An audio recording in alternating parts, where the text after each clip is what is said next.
Anyway, so how did could you just say your name and introduce yourself, and you know, like how you enjoyed Luminato and performing in Toronto? Sure. Well, yeah. I think so. Which ones have you seen? You've seen? Oh, nice. Good for you. It gives me the courage to go on. Yeah. At least for 1 more year. Yeah. 3 more years. So it was exciting to be part of it. Well, take care. I'm going to finally see the streetscape artwork from the news. Yeah. I miss it. We don't use this phrase, but it's not. My name is Mikel Rouse, and I'm a composer and a director of my own pieces, my multimedia pieces, and Luminato was the first festival to present my opera trilogy. Thank you. Thanks. And then a little staff closing party, a little underground staff closing party. And yeah, right. We'll be looking for the text. We'll be able to figure out. Well, thanks again, and I'll see you in New York then, no doubt. I'm coming down for the Lincoln Center Festival, up to Bard College to see Bard. I don't know.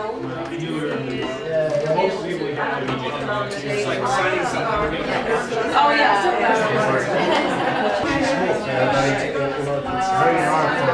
No, Martha used our air miles to get the ticket. We used enough air miles to attend a business class, but there wasn't any availability. She booked it. So every day she calls and tries to get me upgraded. They're still telling her it's home. And it's JFK in New York direct to Johannesburg.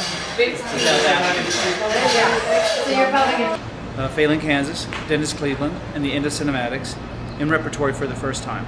So you're filming this just as we finished the last performance of Failing Kansas. We did 3 shows of each opera, and we just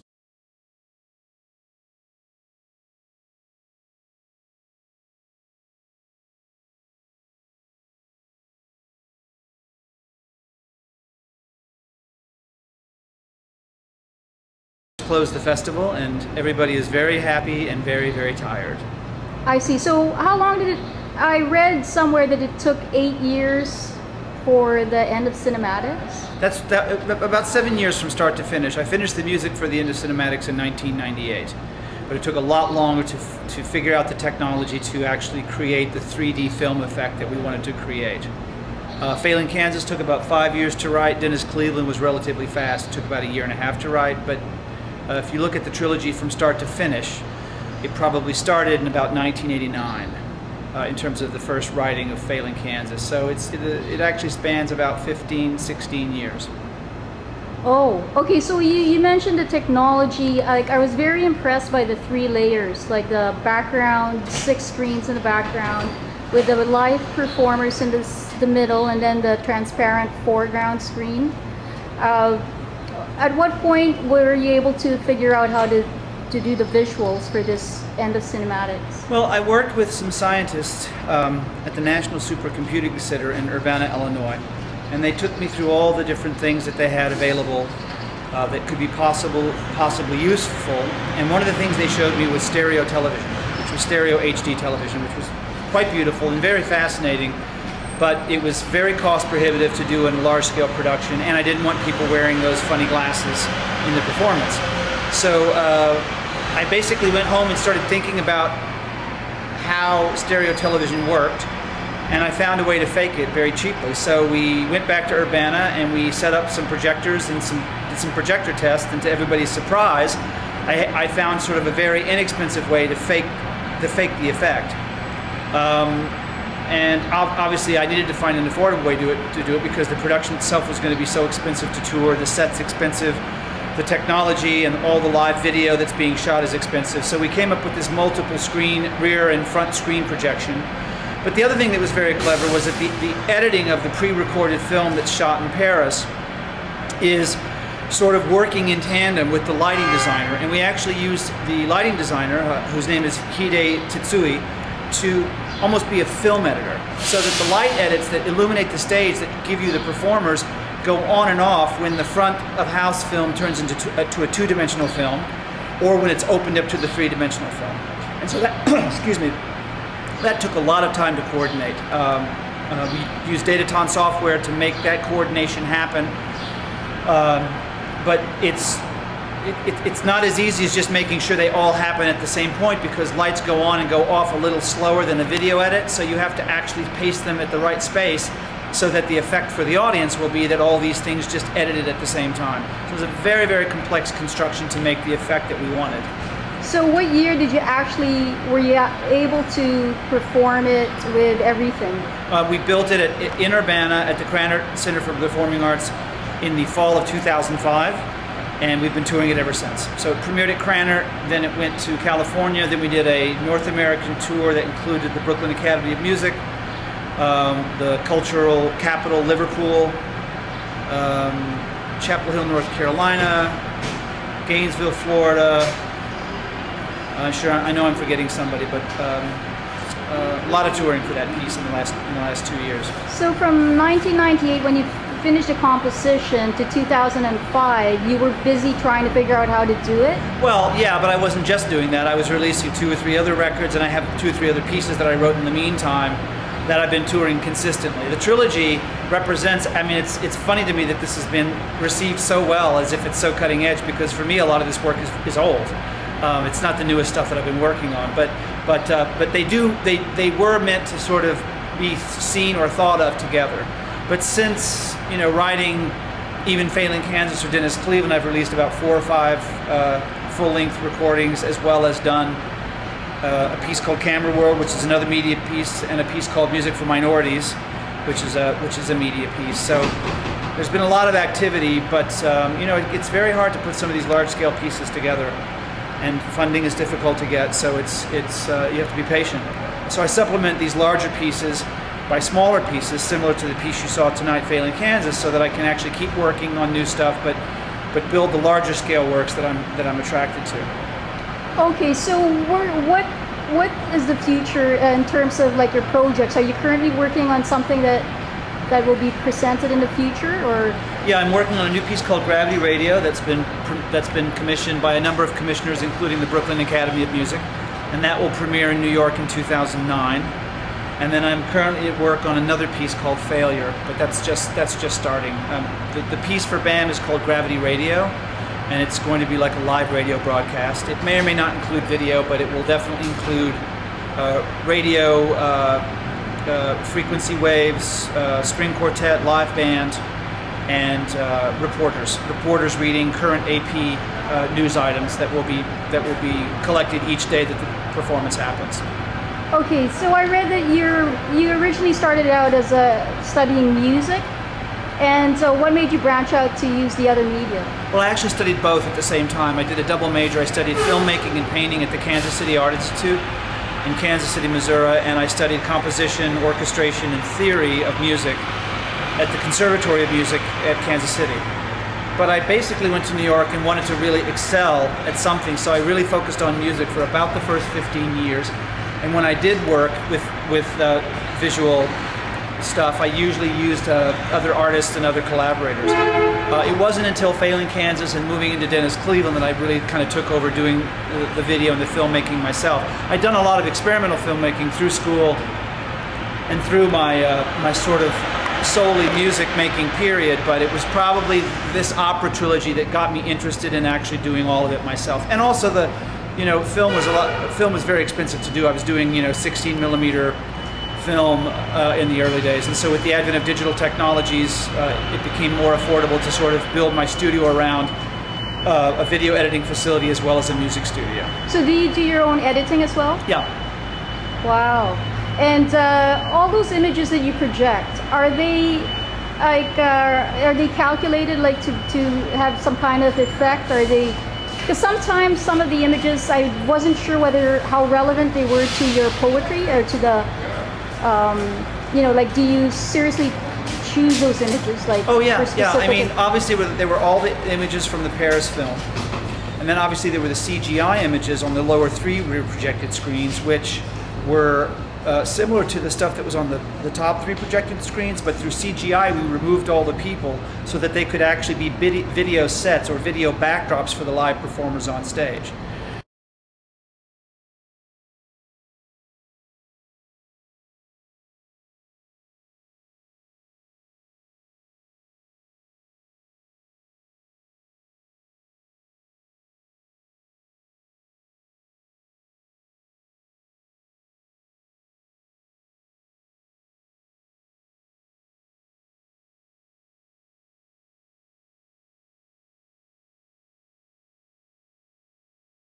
Then some of the more ethereal stuff, the space and the planets, those were CGI renderings that were contributions for some of the artists at the Center for Supercomputing. So it was a real collaboration putting the film together and then editing the 7 screens, meaning the 6 rear projected screens and the 1 front screen, to prepare them to all be in sequence together.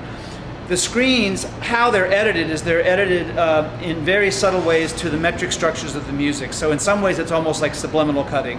You wouldn't necessarily have to read music or understand the complex structure of the different metric structures colliding and expanding, almost like planets coming apart and then coming together. But it's what makes everybody sort of know that something's happening, even though they're not seeing a story, and even though they don't know exactly why it should all be working so well together. Intrinsically, they can kind of tell that somehow the structure is linked. Not in an MTV way where it's just cut to a 4/4 beat, but it's actually cut to multiple metric sections so that things are changing on very crucial moments and crucial beats. It's a very beautiful thing as you sort of get into it and you start to realize it. Okay, well, I'd like to say to the public that I think you're a genius because of the technique that you use. You're very good at mixing film, poetry, music, live acting. But then again, there's also the confusion about, because in your poetry, some of those lines they're very simple, and sometimes I don't know how relevant they are unless, like, can you explain a bit the difference in, for example, I read some interviews that you've done where you have a lot of detail and a lot of research, but then the words you actually use in your lyrics are very simple. Why is there a gap between the background research and then what you actually present? Well, I don't know that there's a gap. I mean, I think that I use words in a couple of different ways. I certainly use them as part of a rhythmic metric structure so that they can have multiple meanings. So for example, in Dennis Cleveland, some of the guests of the talk show are singing, "I'm glad if you're glad, I'm sad if you're sad." But as the metric structures of 5 against 6 combine, they have multiple meanings. One is, "I'm sad if you're glad." So it's actually through the rhythm of the music that you can kind of transform the words. And I also think that given the complexity of the music, I think it's important to strive for simplicity. So just because the sources come from very complex things, whether they're John Ralston Saul's ideas, or whether they're the Capote archives that I researched in the New York Public Library to do Failing Kansas, I still believe that you want to strive for simplicity, and I'm hoping for a clarity in the text. It might not be a narrative text, but some of my favorite lyrics, especially from songs, come from things that aren't necessarily very clear. I mean, "Hey Jude" is a very simple song, and I defy most people to know exactly what it means. "Hey Jude, don't make it bad. Take a sad song, make it better." It's beautiful, but it's what's really beautiful about it to me is you can have so many interpretations. And so with the text, particularly with the Into Cinematics, I wanted to use a text that for me has profound meaning, from Intel Inside Entire Nation to Come Up to Breathe the Movie Money. All those things have significance to me, but I also wanted to keep it simple so that they could work rhythmically. I see. Do you have any explanations to how you came about with those simple lyrics that have multiple meanings? Is it somewhere that the public can access so that they could decode what's... Oh, no. I don't think it's anything as heavy as that. I just think like any writer, I'm writing and I'm testing things in front of audience, and I'm testing things with my performers, and I'm testing them in the studio. And I just try to, as structured as the stuff is, I really try to let that go and just let it flow, think about what I'm interested in saying, and see if it sort of comes. And if there's an added element of structure that's interesting and that I can slightly twist it or move it around, I'm usually very happy. Okay, I'm just gonna do a little experiment. I don't know if you've ever been, have to say something, but I'm just gonna say one word and you tell me what it means to you. Okay, because okay, sunflower.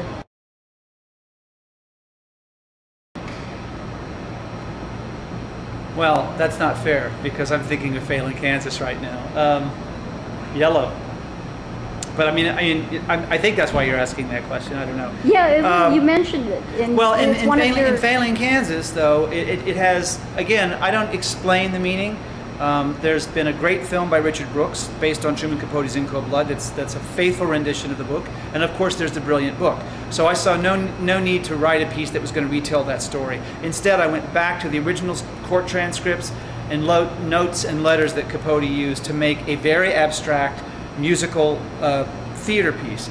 That particular quote, taller than Jesus, yellow like a sunflower, is a quote that Perry Smith used to describe a dream that he had of a parrot who saved him from some of the things that were bad in his life, from the nuns and from some of the other things bad in his life.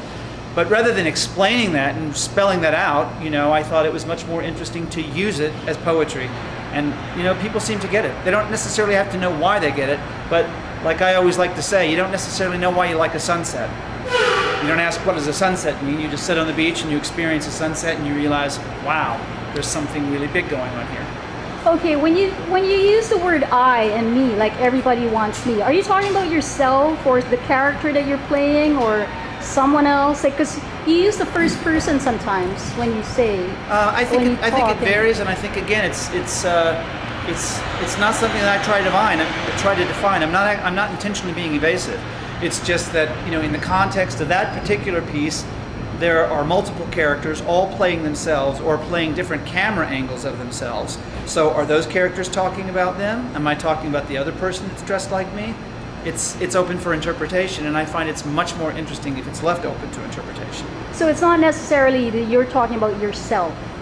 Well, yeah, yes or no. And also it could be that I'm talking about myself as that character. You know, it's very, like I said, I go back to the sunset, you know. If you figure out what the sunset means, then I could probably figure this out. Oh, okay. So something simple can actually have multiple meanings. That's what you're trying to... Sure, absolutely. Yeah, show. Yeah. Okay, yeah, because I read some of the articles, and there was a Toronto Star article about the writer was saying he couldn't understand what you meant by the one with the legs and everybody wants me. Like, and so it kind of made me think, yeah, actually, what does he mean by that? But well, think of the Godard film Breathless, you know? What is the guy saying through the whole thing? What is he really implying? That's what I would say to a critic. I don't read the reviews, so I don't know. Oh, you don't?